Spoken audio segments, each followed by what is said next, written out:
Inabidi kuwa na furaha wakati unakuja nyumbani mwa Bwana. Amen. Amen. Alors que toi tu viens ici, wewe unakuja hapa, il y a d'autres huko wengine qui sont dans les endroits wenye wiko mahali pour aller faire la fête. kwenda kusherekea. Et toi, Lakini wewe comme tu as reconnu sawa vile ulijua que si tu as la souffle que tu as, kama gisi uko na pumuzi ambayo uko nayo, c'est parce qu'il y a un Dieu ni kwa sababu kuna Mungu qui t'a gardé, mwenye aliyekulinda, qui t'a protégé. aliyekuchunga. C'est pour cette raison Ndio kwa maana que tu es venu ici pour nous. ulikuja mahali hapa kumwabudu. Amen. Amen. Tenons-nous debout. Tutasimama, Nous allons chanter. tutaimba, Nous allons prier le Seigneur. kisha tutaomba.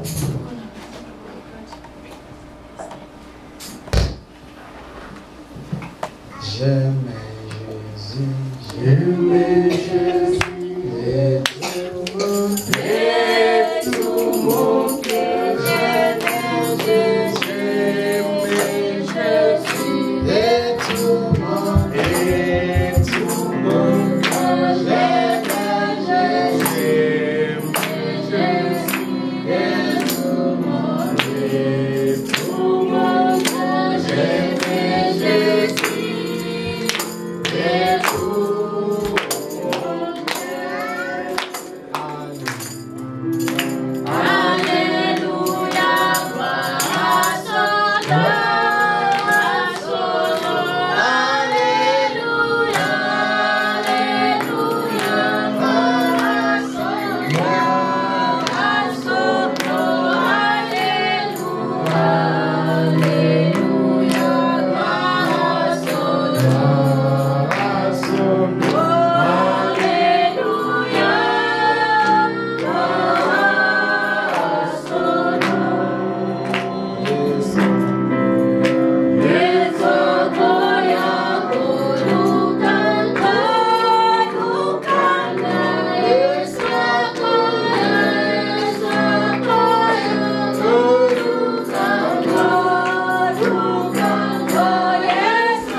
Seigneur, notre Dieu, regardez nos âmes, regardez nos cœurs et prêts pour recevoir ta parole.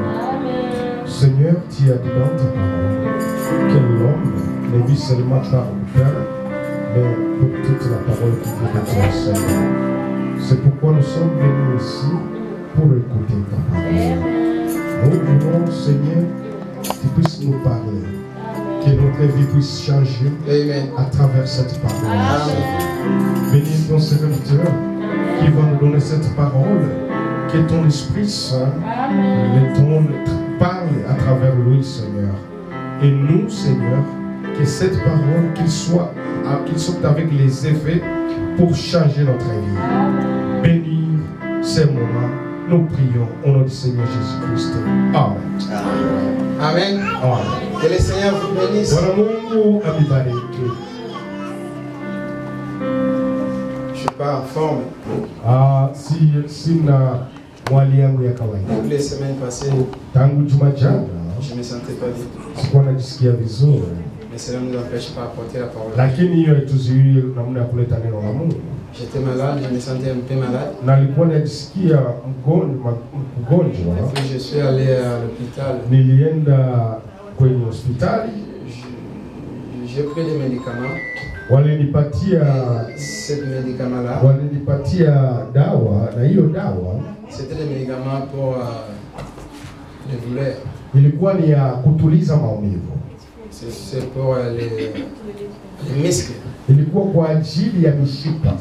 Et au lieu de traiter les muscles, ça commençait à monter à la tête. Bali ya kutunza mishipa, lakini kazi kunirudisha kichwa. Ça m'a fait tellement mal. Iliniumiza sana. Mais Dieu par son amour, Lakini Mungu kwa mapendo yake il nous donne toujours la force anatupatia nguvu kila mara de venir ici pour partager la kuja hapa kukawanyana neno la Mungu. Amen. Amen. Que Dieu vous bénisse. Bwana Mungu akubariki Vos soutiens, vos prières, kwa maombi yenu, kwa msaada, pour que nous puissions être toujours kwa sababu tukuwe tayari kila mara debout et ici pour partager la parole. juu ya kugawanyana neno la Mungu. Amen. Amen. Aujourd'hui c'est la fête. Leo ni siku ya sikukuu. Aujourd'hui c'est la fête. Leo ni sikukuu.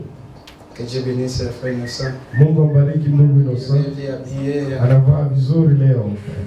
La tenue de la fête. Leo anavaa saa mwenye sherehe. Amen. Kwenda kusherehe. Aujourd'hui c'est la fête. Leo ni sherehe pour les chrétiens. Kwa ajili ya Wakristo.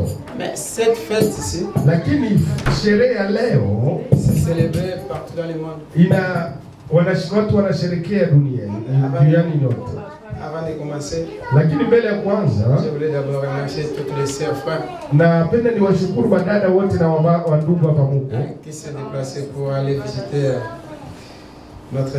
cette famille et cette petite fille qui ambao walienda kumuona dada yetu Maria mwenyewe avec sa sœur. Na dada yake. Que Dieu vous bénisse richement. Bwana Mungu amebariki kwa utele. Ça prouve l'amour. Inaonesha mapendo. Ça prouve cette affection. Na inaonesha hiyo mapendo kinyume. La parole de Dieu, ce n'est pas seulement venir. Neno la Mungu haina kuja tu kanisani kusema. C'est aussi ni pia ni d'aller kwenda d'être là pour l'autre, de soutenir l'autre, kuwa pale kwa ajili ya wengine, partager aussi kusapoti mwingine na kugawanyana ile uchungu. C'est ça la parole de Dieu. Neno la Mungu. La parole de Dieu est neno la Mungu est accompagnée avec des œuvres. Inasindikizwa na vitendo. La parole de Dieu n'est pas seulement accompagnée par là. Moi j'ai Dieu, moi je crois. Oui, toi tu crois, tu as Dieu. Mais Dieu c'est l'amour. Amen. Dieu c'est l'amour. Quand toi tu crois, quand tu as Dieu à toi, essaye aussi de partager cet amour avec les autres. Car Dieu c'est l'amour. Amen. Et que Dieu vous bénisse richement. Tous ceux qui sont fait leur déplacement pour aller voir cette famille. Que le Seigneur vous bénisse richement. Ça fait partie de l'évangile. De l'évangélisation. Amen. Avant j'avais des évangélistes comme le sœur Christine. C'est un évangéliste, mais aujourd'hui elle est faible. Christine quand on était là-bas chez les sœurs, Christine c'était un évangéliste. Elle évangélisait la parole. Elle invitait aussi des gens. Comment toi tu as reçu la parole? Mais tu n'arrives pas à partager avec l'autre. Mais si tu as rencontré Dieu, il y avait 3 femmes qui étaient allées voir le tombe de Jésus. Quand ils ont retourné, ils n'ont pas fermé leur bouche. Amen. Ils n'ont pas fermé leur bouche. Quand ils ont retourné à la ville, aux cités, la Bible dit ils ont évangélisé. Ils ont annoncé. Ma sœur, frère, mais toi tu as raconté Dieu. Tu as raconté la parole. Mais comment tu n'arrives pas à partager cette parole? Il faut tout à la vie, non? On doit vraiment regarder ta vie. Parce que si tu rencontres Dieu, tu dois aussi annoncer aux autres. Vous n'allez pas me dire ici que vous n'avez pas des amis, vous n'avez pas des camarades, vous n'avez pas la famille. chacun de nous a ce genre de personnes. Mais comment tu n'arrives pas à faire sortir ce que tu as rencontré ou ce que tu as fait? Si tu as rencontré Dieu, si tu étais à la tombe, tu as vu que Jésus est ressuscité. Avec tout, toi aussi partager avec nous. Même ta vie aussi, c'est une prédication. Amen. Mais pourquoi les gens ne changent pas? Pourquoi tu ne ramènes pas les gens? Il y a un problème avec ta vie. Il y a des gens qui doutent toujours. Je ne crois pas que vraiment réellement, toi tu as rencontré Dieu. Prouvez-les ma soeur, prouvez-les mon frère. Moi j'ai rencontré Dieu. Un Dieu réel. Un vrai Dieu. Et si tu me suis, il y a un paradis qui est réservé pour toi. Amen. J'avais vraiment un évangéliste, mais cette dernière elle est fatiguée. Il y a que Dieu puisse lui donner encore la force. Évangéliser la parole de Dieu. Si tu gagnes une âme, sache que Dieu d'ici est récompensé. Si à travers toi ma soeur, à travers toi mon frère, quelqu'un peut recevoir la vie éternelle, Dieu va te récompenser. Dieu va te récompenser. Tu vois les dollars ou tout ce que tu donnes aux gens, la plus grande chose, c'est à ramener quelqu'un à la vie, à la parole de Dieu. Amen. La plus grande chose, c'est ramener quelqu'un à la parole de Dieu. Et Dieu va te récompenser. Hier on était chez Laurent. Prier. Dieu n'habite pas, comme je l'ai dit. Dieu n'habite pas dans les bâtiments. Parce que nous avons fait notre endroit là, on doit être là. Dieu n'habite pas dans les bâtiments qui est créé par les hommes. Dieu habite dans le cœur des hommes. Vous pensez que les bâtiments là, si tu habites dans les bâtiments, et tous les moments vont aller ils ont les belles bâtiments. Ils mettent des millions pour les bâtiments. Mais Dieu n'est pas là-bas. Ce n'est pas une organisation que les gens font organiser. Et ils ont mis le nom de Dieu devant. Mais si vous allez à l'intérieur, vous n'allez pas trouver la parole. Mais si nous sommes dans un petit garage, mais nous avons un Dieu qui agit. Cela veut dire que Dieu n'habite pas dans les bâtiments créés par les hommes. Mais Dieu habite dans les cœurs de l'homme que lui-même a créé. C'est là où Dieu habite. C'est pour cela hier on était là-bas. Si toi tu as un endroit, on peut venir chez toi prier, on viendra prier. Amen. On viendra là. On va venir prier. Et on va retourner. Parce que Dieu n'est pas dans les bâtiments. Alors que nous venons ici, faites seulement une petite remarque. Vous allez voir que quand nous venons ici, il y a d'autres voitures qui valent de d'autres sens. Cela veut dire que dans les jours de dimanche, dans ces jours ici, il y a chacun qui a un programme pour lui. Quand toi tu fais un programme, de venir dans la maison de Dieu, de venir écouter la parole, de venir adorer le Seigneur. Il y a d'autres qui font un programme pour aller dans un restaurant, pour aller dans un bar, pour aller dans une fête, pour aller dans une boîte.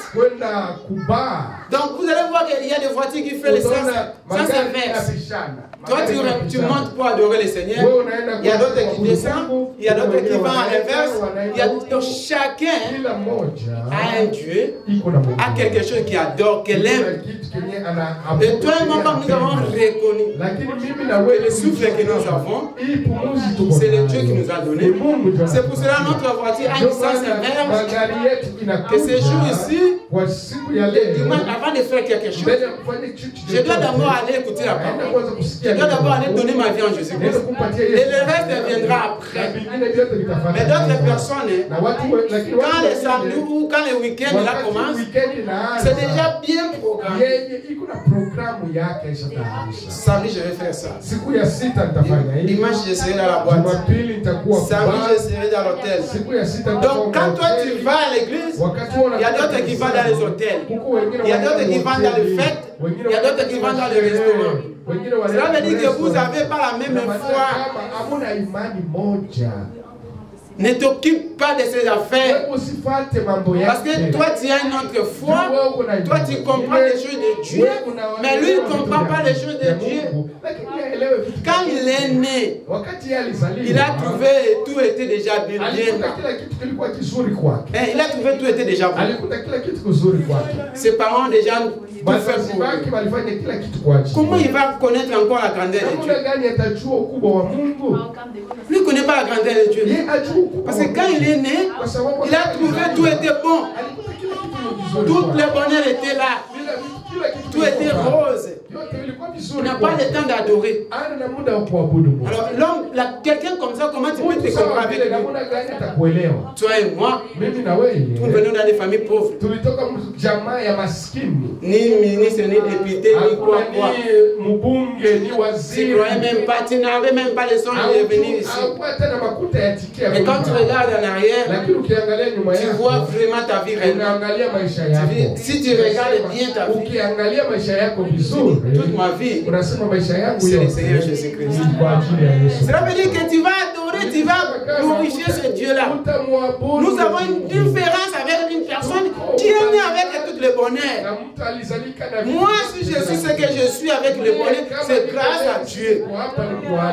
C'est pour cela que je dois toujours rendre l'essentiel à ce Dieu-là.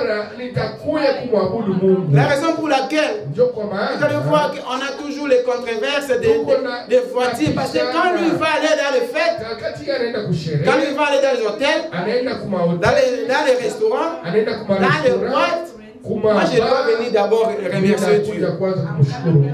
Parce que quand je regarde derrière moi, quand je regarde beaucoup qui étaient avec moi, et moi j'ai reçu la grâce d'être ce que je suis, d'avoir même la santé que j'ai. Ma sœur, glorifier ce Dieu. Amen. Glorifier ce Dieu-là. Ne te comparez pas. Ne pensez même pas. Parce que vous n'êtes pas les mêmes. Vous avez des différentes choses. Parce que toi, toute ta vie, c'est Dieu. Lui, toute sa vie, c'est les richesses qu'il a retrouvées. Il n'avait aucun effort. Mais toi, c'est tes genoux qui t'a fait être ici. C'est la prière, c'est la grâce de Dieu qui t'a fait être ici. N'arrivez pas ici. Tu commences à te comparer. Tu veux changer le monde. Tu veux oublier ce Dieu-là. Ne fais pas cette erreur. Ne te comparez pas. Ils ne sont pas les mêmes. Amen. Amen. Aujourd'hui, c'est les fêtes. Leo ni sikukuu ya sherehe. Avant qu'on puisse entrer dans la parole, mbele ya siku anja kuhubiri neno letu, je crois que je vais recommencer encore à poser des questions. Na waza tutaanza kuuliza tena maulizo. Je vais commencer à poser des questions. Est-ce que Christine, on va commencer à poser des questions. Là-bas, on posait des questions. Je voulais qu'il y ait un sœur ici ou un frère ici. Je vais commencer avec les sœurs. Les anciens combattants. Les anciens combattants. Il y a des anciens combattants ici. Les anciens combattants Kala. Les anciens combattants. Je veux que Un ancien combattant puisse nous définir la fête d'aujourd'hui. Qu'est-ce que signifie le Pâques? Parce que aujourd'hui, le monde entier, en fait, tous les chrétiens dans le monde, ils sont en train de célébrer la fête de Pâques. Je veux qu'un ancien combattant ici. Je vais commencer avec Sœur Christine. Je veux qu'un ancien combattant. C'est joli parce que c'est joli, c'est un ancien combattant. Maman Rosette, ancien combattant. Il y a des anciens combattants ici. Quand je parle des anciens combattants, les gens qui ont traversé avec Dieu, qui ont vu la main de Dieu dans leur vie. Il a traversé tellement des épreuves, des étapes avec ce Dieu. Toute sa vie, c'est la parole de Dieu. Il s'est tombé, s'est relevé, il y a des moments difficiles, mais il était toujours avec ce Dieu-là. Ces gens, ce sont des anciens combattants. Ils reçoivent toujours une médaille. Parce qu'ils n'ont jamais abandonné, ils n'ont jamais renoncé à la parole de Dieu. Peu importe les circonstances. Qui peut nous... Frère, nous avons préparé un micro. Préparez-moi un micro. On va commencer à poser des questions. Il y a un micro là déjà qui est bien préparé.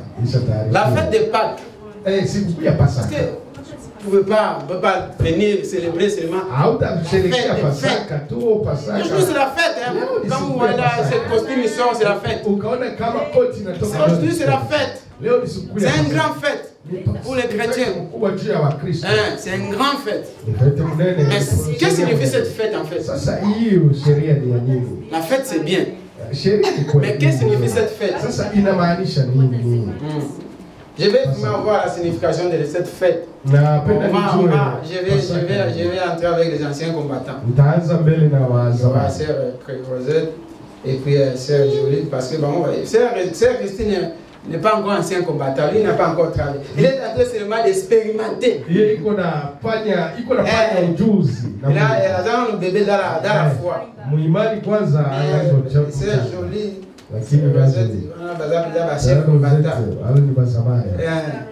Sœur Jolie. C'est joli. Qu'est-ce que signifie la fête de Pâques? Pourquoi nous célébrons la Pâques? C'est quoi? C'est quoi en fait? Ça nous apporte quoi? Des définitions là. Pâques, c'est quoi? Ça dit à quoi? Parce qu'il y a des enfants ici qui veulent savoir. Avant qu'on puisse entrer dans la parole. C'est joli. Si tu peux nous dire quelque chose à propos de la Pâques. Parce que on a assez combattant. Amen. C'est beaucoup la Pâques. La fête de Pâques. C'est une grande journée pour les chrétiens. C'est le jour où nous sommes libérés.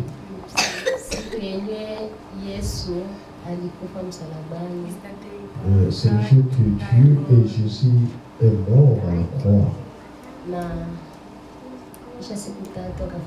Après 3 jours, il était ressuscité.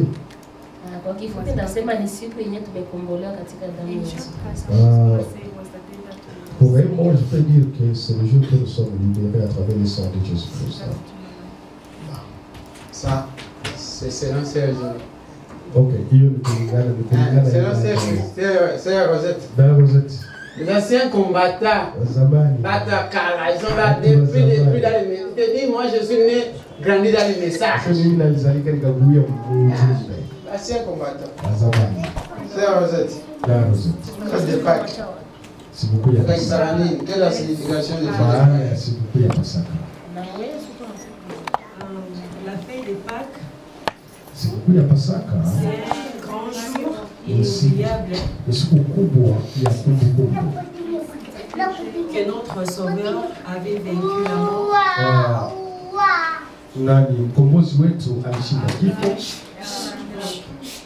Il était ressuscité. Nous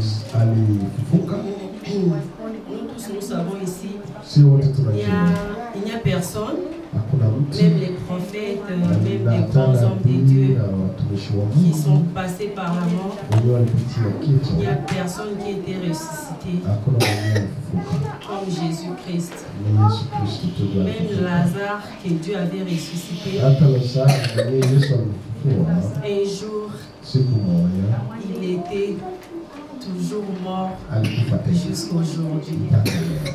C'est pour cela, aujourd'hui, nous célébrons. Pour moi, c'est un grand jour. Pour ne pas dire seulement que Jésus-Christ était ressuscité dans le tombeau, mais il est aussi ressuscité dans nos vies. Donc c'est par cette résurrection-là que nous avons l'assurance et la foi que nous sommes sauvés. C'est ça la fin. Bon, ça c'est selon ça, vous êtes. Est-ce qu'il faut donner encore ça? C'est le béton aussi, c'est un seul combattant ou pas? C'est le béton, combien l'on galope? Frère à mon angaïté. Lakini niko na kuona hata unafichama nitakuona. Amen. Amen. Est-ce que c'est le Rebecca aussi c'est un ancien combattant? Ah, c'est le Rebecca, tu es un ancien combattant. Tu es né dans le message. Non? Bon, est-ce que ça le Rebecca peut nous dire c'est la signification de la Pâque? Je ne vais pas toucher Sœur Christine. Parce que Sœur Christine va dire que Mina.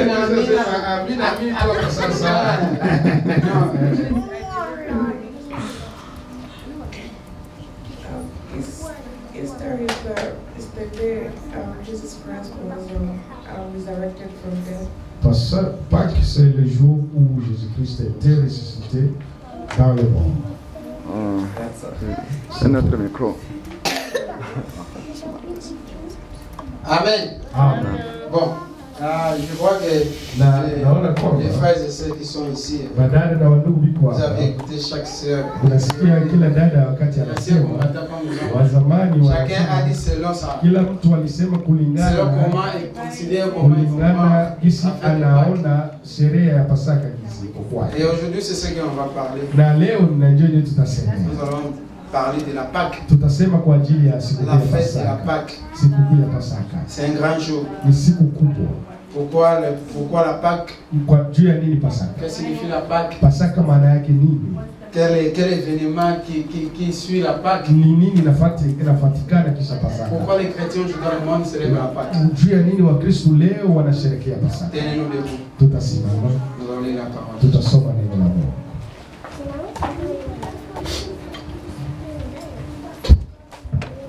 J'aimerais que peut-être que tu étais dans l'ignorance. Tu n'as jamais bien compris. Ce genre de questions peut arriver aussi dans un examen. Tu racontes un païen ou quelqu'un qui connaît. Surtout les jeunes gens, les jeunes filles. Les sœurs qui sont ici. Les nouveaux croyants, les John. Essayez d'écouter et essayez de suivre ça en tant que. Parce que deux fois nous vivons avec l'ignorance. On va beaucoup de gens qui célèbrent Pâques, toi aussi tu es là, mais tu ne connais pas vraiment la définition. Chaque chose a une définition. Amen. Nous allons lire la Bible. Nous allons commencer dans le livre des gens. C'est une longue histoire, c'est une longue histoire. Le reste, chacun va lire ça. Nous allons commencer à lire les Jean 19. Ouais, Jean 19. Le verset 17. Jusqu'au verset 21. Et puis nous allons prendre le livre de Marc. Ça, chacun de vous apprenez le ça même à la maison. Si... Hiyo kila mtu anaweza kusoma hata nyumbani kwake. On va lire Marc 15. Marko 15 mstari wa kwanza verset 21 mpaka wa 21. Mais commencez d'abord à lire déjà. Tutaanza kwanza vile kitabu cha Yohana. Yohana sura 19 verset 17 mstari wa 17 jusqu'à 21 mpaka 21. Écoutez la parole de Dieu. Nous lisons Jean chapitre 19, verset 18 jusqu'à 21, au nom du Seigneur Jésus-Christ. Verset 17. Verset 17 jusqu'à 19.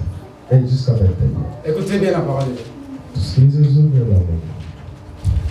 Jésus portant sa croix. Jésus portant sa croix. Arriva au lieu du crâne qui se nommait Herbe Golgotha. C'est là qu'il fut crucifié et des autres avec lui, et un de chaque côté, et Jésus au milieu. Pilate fit une inscription qu'il plaça sur la croix et qui était ainsi conçu: Jésus de Nazareth, roi des Juifs. Beaucoup de Juifs lirent cette inscription parce que le lieu où Jésus fut crucifié était près de la ville. Elle était en hébreu, en grec et en latin. Les principaux sacrificateurs des Juifs dirent à Pilate: n'écris pas roi des Juifs, mais écris qu'il a dit: je suis le roi des Juifs. Amen.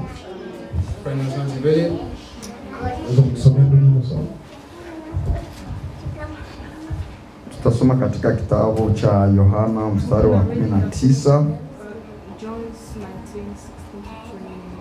Sura ya 19 mstari wa 10, sura 19 mstari wa 17 hadi 19. Hadi 21. Akatoka hali akichukulia msalaba wake mpaka mahali paitwapo fuvu la kichwa, au kwa Kiebrania Golgotha.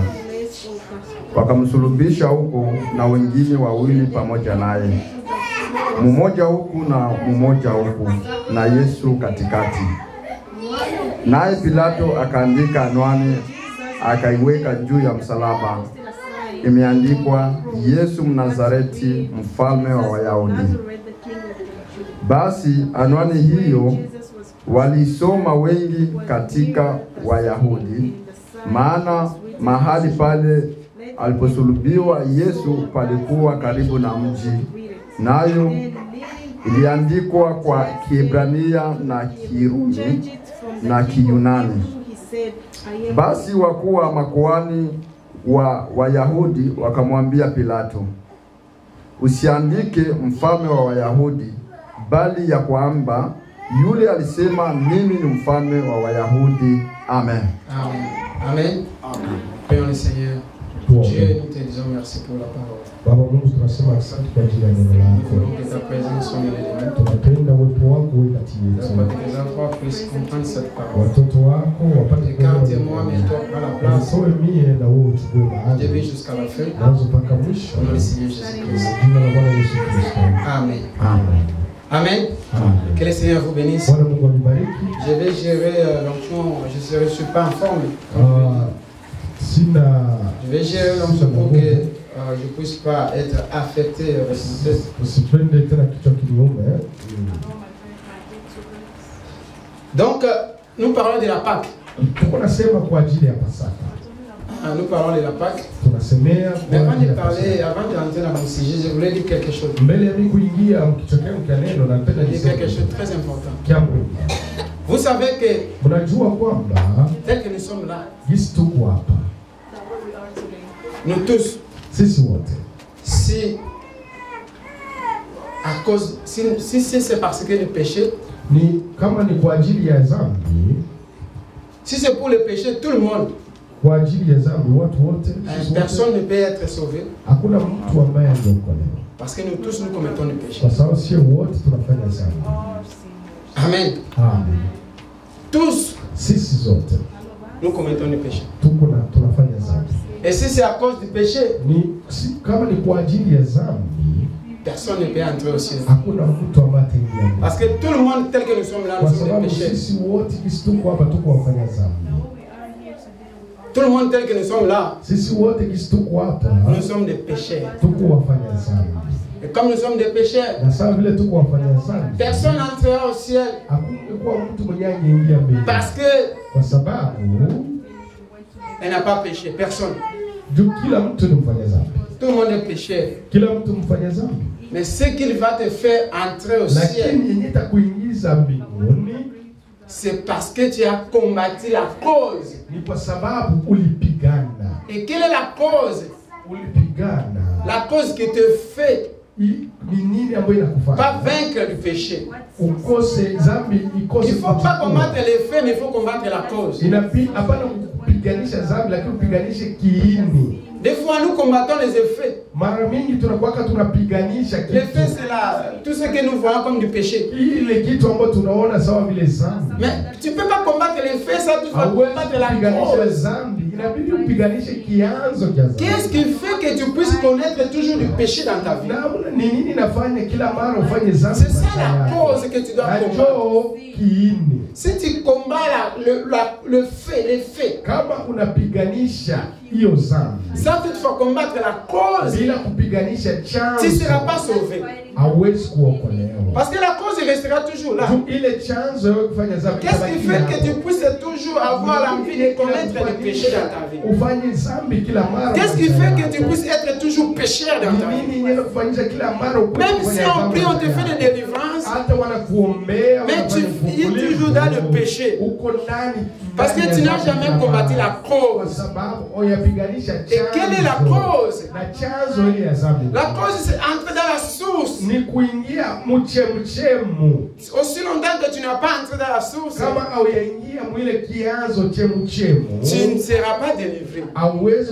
Et personne ici entre nous peut entrer au ciel si tu n'as pas combattu la cause. Ne combattez pas seulement les effets. Parce que beaucoup de nous combattons les faits sans toutefois aller dans la profondeur de la cause. Et les faits, c'est toujours les choses qui apparaissent, que nous voyons. Mais qu'est-ce qui fait que tu puisses pas laisser la chose complètement? C'est parce que tu n'as jamais combattu la cause. Et la cause, c'est dès le départ. C'est dans la source, dans l'origine. Donc quand tu entres vraiment dans l'origine de ta vie, tu vérifies bien ta vie. Tu vas comprendre qu'il y a une racine qui est toujours racinée. C'est ce qui fait que tu puisses avoir une bonne vie chrétienne. Donc ne combattez pas la cause, combattez le fait. Allez dans la profondeur. Coupez la racine là. Et si tu coupes la racine, c'est ce qui va te faire entrer au ciel. Parce que nous tous, nous sommes des pécheurs. Mais ce qui nous va nous faire entrer au ciel, c'est de croire à la totalité de la parole de Dieu. C'est ça la source. C'est ça la racine. Ce n'est pas le péché. Non, frère.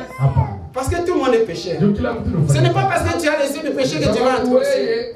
Est-ce que tu as cru totalement la parole de Dieu? Est-ce que vraiment tu as reçu vraiment cette parole en toi? Parce que tu peux laisser. Il y a des gens qui pêchent pas. Il y a des gens qui ne commettent pas le péché. Amen. Il y a des gens qui ne commettent pas le péché. Mais ça n'est pas dit qu'ils vont entrer au ciel. Parce qu'ils n'ont pas cru à la parole de Dieu. Et toi et moi, tel que nous sommes là, on peut nous pouvoir dire que nous avons laissé, nous avons abandonné le monde. C'est bien, ma soeur. Mais est-ce que tu as reçu cette parole? Parce que la cause, c'est recevoir cette parole de C'est ce qui va t'amener au ciel. Ce n'est pas laisser du péché. Si c'est laisser du péché, c'est tout le monde qui va aller au ciel. Il suffit seulement de laisser du péché et tu vas te retrouver au ciel. Non, ce n'est pas ça. Ce qui va t'amener au ciel, c'est de recevoir cette parole dans la totalité,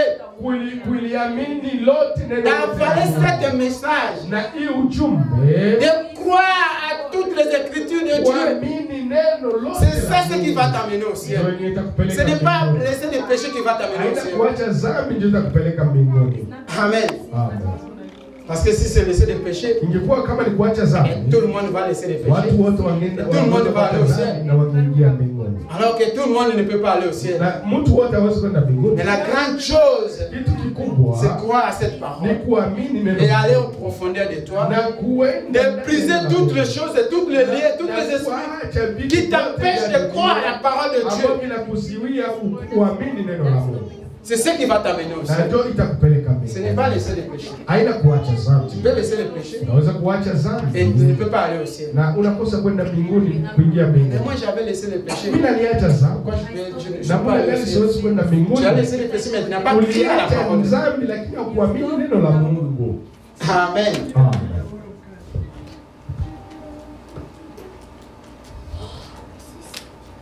La fête de Pâques. Aujourd'hui c'est une fête. Et on va raconter un peu l'histoire. Nous allons lire dans le livre de Marc, premier verset jusqu'au verset 21. On voulait ici, on est en train de parler de l'histoire de Jésus-Christ. C'est long, c'est profond. Mais nous allons prendre le temps de lire parce qu'on a besoin de comprendre. Qu'est-ce que la fête de Pâques? Parce qu'aujourd'hui, les chrétiens, chacun sont en train de célébrer d'une manière ou d'une autre. Mais qu'est-ce que la fête de Pâques? La fête de Pâques, je vais prendre un exemple. C'est comme nous sommes ici en Amérique. Nous avons une fête que nous célébrons ici, Thanksgiving. Il y a les Halloween. Il y a plusieurs fêtes. À cette époque-là, aux Juifs, et ils célébraient la fête de Pâques. Et ces jours-là, de cette fête de Pâques, ça fait que ces jours-là, de fête-là, ça a accompagné la mort de Jésus-Christ. Et ils avaient déjà leur cérémonie qui célébrait. C'est comme quelqu'un qui est mort au jour de Thanksgiving. Tu es mort le jour de Thanksgiving. Donc aux Juifs, il y avait déjà une fête. Chaque cette année, ils avaient les fêtes de Pâques. C'était pendant toute la semaine. Ils célébraient la fête de Pâques. Mais cette Pâques de l'an 2033 là, ça a rencontré la mort de Jésus-Christ. Écoutez ce que la Bible dit. Marc chapitre 15, premier verset jusqu'à 21 verset. Nous lisons Marc chapitre 15, au nom du Seigneur Jésus-Christ. Dès le matin, les principaux sacrificateurs tiraient conseil avec les anciens et les scribes et tous les Sanhédrins. Après avoir lié Jésus, il l'amènerait et il le livrerait à Pilate. Pilate l'interrogea: est-il le roi des Juifs? Jésus lui répondit: tu l'as dit. Les principaux sacrificateurs portaient contre lui plusieurs accusations. Pilate l'interrogea de nouveau. Ne répond-il rien? Vois de combien de choses il t'accuse. Et Jésus ne fit plus aucune réponse. ce qui étonna Pilate. Verset 6. À chaque fête, il relâchait un prisonnier, celui que demande la foule. Il y avait en prison un homme, Barnabas, avec ses complices pour un meurtrier qu'ils avaient commis dans une sédition. La foule était montée, s'est mis à demander ce qu'il avait continué coutume de leur accorder. Pilate leur répondit: voulez-vous que je vous relâche le roi des Juifs? Car il savait que c'était pas envie que les principaux sacrificateurs l'avaient livré. Mais les chefs des sacrificateurs exterminaient la foule afin que Pilate leur relâchait plutôt Barnabas. Pilate reprenait la parole, leur dit: que voulez-vous donc que je fasse de celui que vous appelez le roi des Juifs? Ils crièrent de nouveau: crucifiez-le. Pilate leur dit: quel mal a-t-il fait? Et ils criaient encore plus fort: crucifiez-le. Pilate, voulant satisfaire la foule, les relâchait Barnabas, et après avoir fait battre les verges juifs et les verges Jésus, il les livra pour être crucifié. Les soldats conduisiraient Jésus dans l'intérieur de la cour, c'est-à-dire dans les prétoires, et ils ensembleraient toute la colotte. Ils les revêtiraient les pourpres et poseraient sur sa tête une couronne d'épines qu'ils avaient tressée. Puis ils se miraient à les saluer, salut le roi des Juifs, et ils lui frappaient à la tête avec un rosseau, crachaient sur lui et fléchisaient les genoux. Ils se prosternaient devant lui. Après s'être ainsi moqué de lui, et il ôterait la pourpre, lui ramènerait ses vêtements et l'amènerait pour les crucifier. Au verset 21. Forcément, apporter la croix de Jésus en pensant qu'il revenait des champs, Siméon de Cyrène, père d'Alexandrie et des Rufins. Amen. Amen. Amen. Amen. Nous venons de lire l'histoire, comment on a crucifié, comment on a arrêté Jésus, on l'a crucifié. Mais j'aimerais d'abord retourner là où on parlait sur l'homme et l'image de Dieu.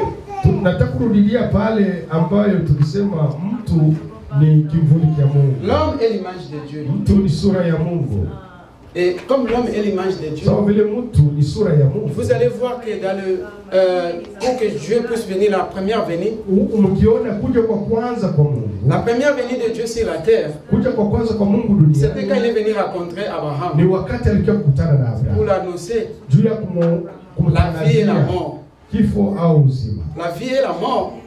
La vie, c'est là, là il est venu pour donner à Abraham le fils promis. Le promesse de la fils promis. Et la mort, c'était pour aller faire disparaître le pays de Sodome et Gomorrhe. C'est pour cela que la Bible nous dit que la première venue de Dieu sur la terre, il est venu annoncer des choses de la vie et la mort. Maintenant, je vais retourner en arrière. Dans ce qu'on voyait de l'homme et l'image de Christ. De ce qu'on voyait que l'homme est Dieu. Tel que nous sommes là, nous sommes l'image de Dieu. Nous et Dieu, c'est la même. Nous sommes un. Parce que ce que tu es, c'est ce que Dieu est. Et pour la première venue, il a fallu pas qu'il puisse venir comme un esprit. Dans la première venu, il a prêté un corps pour venir se manifester devant Abraham, qui était le corps Elohim. Parce que s'il était venu comme l'esprit, ça pouvait être contradictoire avec lui-même. Et comme lui et l'homme, c'est la même chose, il a fallu qu'il puisse faire un corps pour venir rencontrer Abraham. Ça, c'était la première venue. La deuxième venue maintenant, quand l'homme a failli tomber, s'il pouvait venir encore comme l'esprit, il ne pouvait pas racheter l'homme. Parce que ça pouvait être contradictoire. Il a fallu qu'il puisse se créer un corps. Et ce corps-là s'appelait Jésus-Christ. Donc cela veut dire que Dieu s'est fait enfercer dans le corps Jésus-Christ. Pour être un avec l'homme. Pour qu'il ne puisse pas voir la différence entre Dieu et l'homme. C'est pour cela qu'il est venu dans la seconde venue. Dans le corps de Jésus-Christ. Il s'est mis dans cette corps-là pour venir racheter ou venir sauver l'humanité. Parce que l'homme avait failli, l'homme avait tombé. Maintenant, le problème, ce n'est pas là. Le problème maintenant, c'est où? Le problème maintenant, c'est la mort de Jésus-Christ dans la croix. Pourquoi Jésus a voulu mourir à la croix? C'est ça la chose la plus importante. Mais ce n'est pas aussi ça la chose la plus importante.